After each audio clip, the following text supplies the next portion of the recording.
This is the Conversation Crossroads, and I'm your host, Andrew, and today we've got to talk about Joe Biden. I mean, if you know this channel, we try not to get political as possible. We're not going to take a side. We're not going to be on one side or the other. I obviously have my own opinions, but I try to completely leave that out, and we look at data, we look at facts, and we try and come to a reasonable conclusion based off of that. My background's in engineering, and that's the way, I go about solving any sort of problem. And that's what I want to convey to you guys so that you guys can make your own decision. That being said, for this upcoming election, we've got a lot of crisis on our hands. We've got, rioting, we've got civil unrest, we've got COVID. And so the presidential election this time around it's fairly important. It will impact the country in the coming year pretty effectively.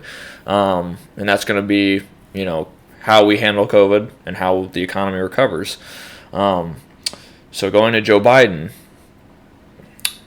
I'm going to show you a couple clips here. And, obviously these couple clips, you can clip any clips from anyone. And there's going to be a segment in there in which they sound rough, or they sound like they don't have everything together, and that's going to happen. If you clip it a certain way, it's going to show a bias. But there is definitely a precedent being set by the Democratic Party with having a candidate who has to rely on a teleprompter exclusively.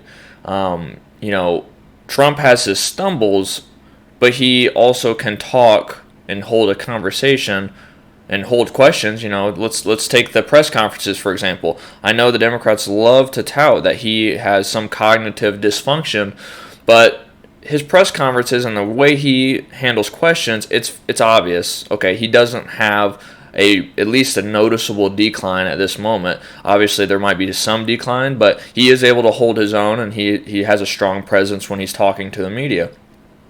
It's a whole other situation with Joe Biden, and I think it is extremely unfair in the positions that the Democrats have put Joe Biden when he has to do this. I mean, he is a 77-year-old man, and it is absolutely unfair to make him be on the public stage having to, answer rigorous questions. I mean, this is his twilight years, and they're acting like he is full bore in his prime, and that is just not the case. And I hope these quotes that he has, and these kind of, we can kind of identify these stumbles.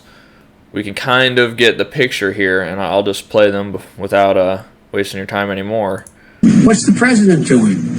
Look, Venezuela's top-line message is President Trump's policy is an act. Okay, so right there, he said top-line message in that quote, and that was obviously from the teleprompter. This was an interview that he was previously given the questions for the interview, and then they had responses made up, and he couldn't remember the questions, he couldn't remember his answers, so it's literally just fully scripted. The whole interview is fully scripted, and this kind of gives it away.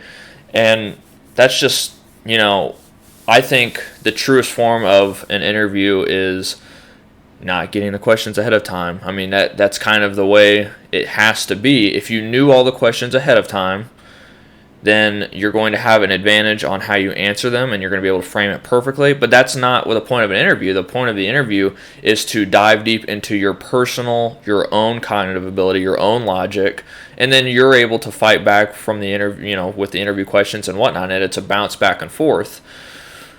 We have never in the last year seen Biden's ability to do this. We've seen some of the preliminary debate with Bernie Sanders, and that actually was a good performance by Joe Biden. I'll give him that. That was a good performance by him. He answered the question solid. I watched the whole thing. Now, this is purely speculation, and I mean, I definitely try not to do this as much as possible in this channel, but I do believe he was given some sort of substance to help his cognitive ability in that situation because of how different, I would say, his whole persona, he had a whole different demeanor that night, and he looked fairly good, but the only reasonable way, talking about consistency's sake, I think that maybe he had a whole pot of coffee. That could have been it. I don't know. But I do think he had something to kind of get that thing going. And is that a sustainable type of system, drinking a full pot of coffee, let's say, before any sort of conversation or thing, if he is elected president, is that something that's sustainable? And also, 3 years from now, last year of his presidency, where is he going to be at? We already know that he's kind of denying cognitive tests at this point, and called someone he called someone a name for even suggesting it, which is, I think, kind of showing that he's being defensive. Let's look at this other one. This was kind of the one that's been really blasted on Twitter, I've seen. COVID has taken this year, just since the outbreak, has taken more than 100 years. Look, here's the lives. When you think about it. So, everyone has their gaffes. I'll give them that. But what I do not like is when someone has a quote and then certain media companies will completely doctor that quote in articles or when they're talking about it as it's a perfect picture. This is what he said. I don't think that's fair. I mean, if he does stumble through, you either gotta show the clip to show the audience, or just don't talk about it. But to take a quote and then infer what he's meaning by it, and this has happened multiple times, media companies infer what he's talking about from when he was stumbling or mumbling. You can't. You shouldn't be inferring for a person. If you don't want to talk about it, then just don't talk about it.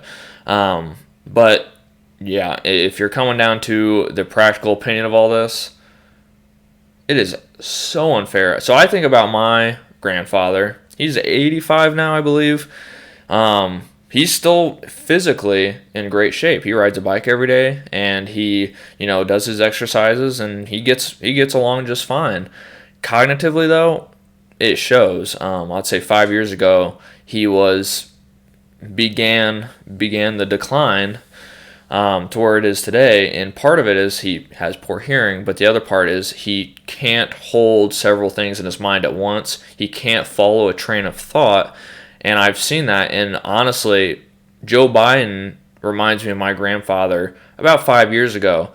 He can talk. He is, he's with it sometimes. Other times he's struggling.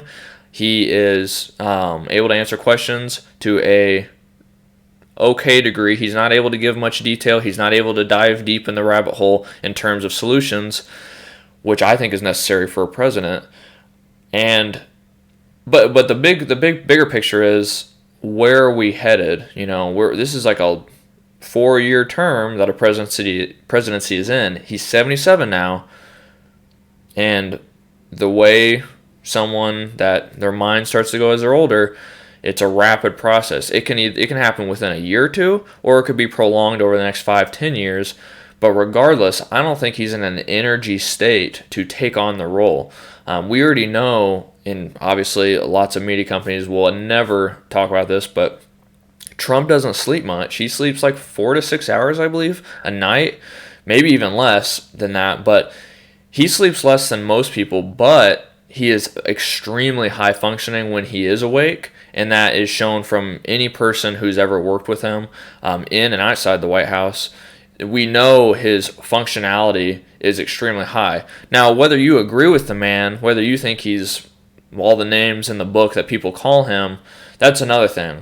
But in terms of pure cognitive ability, looking at one president and the other presidential candidate, we see an obvious difference here, and I think that is a key factor in a lot of people's opinions on who they're going to vote for this election.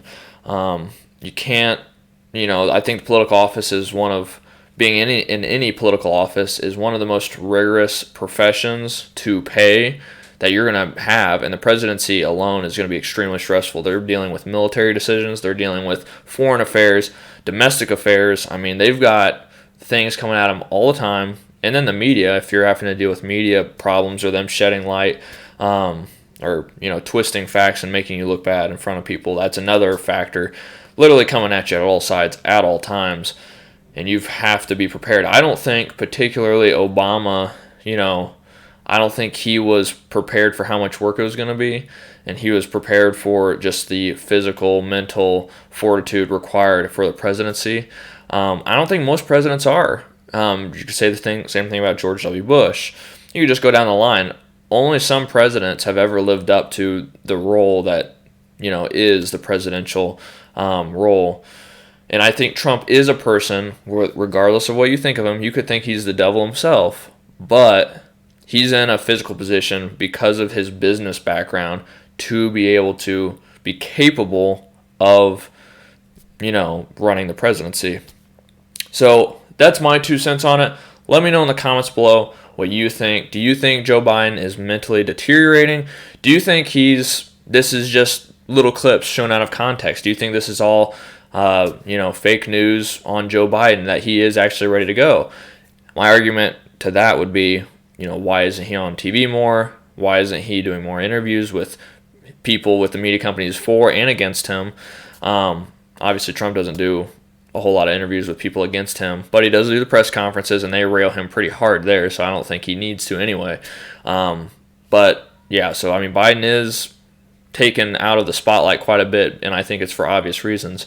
So what are your opinions? Do you for or against this whole cognitive ability? He obviously needs to be tested. Like the video if you like my content, want to see more, and subscribe. And I'll see you next time.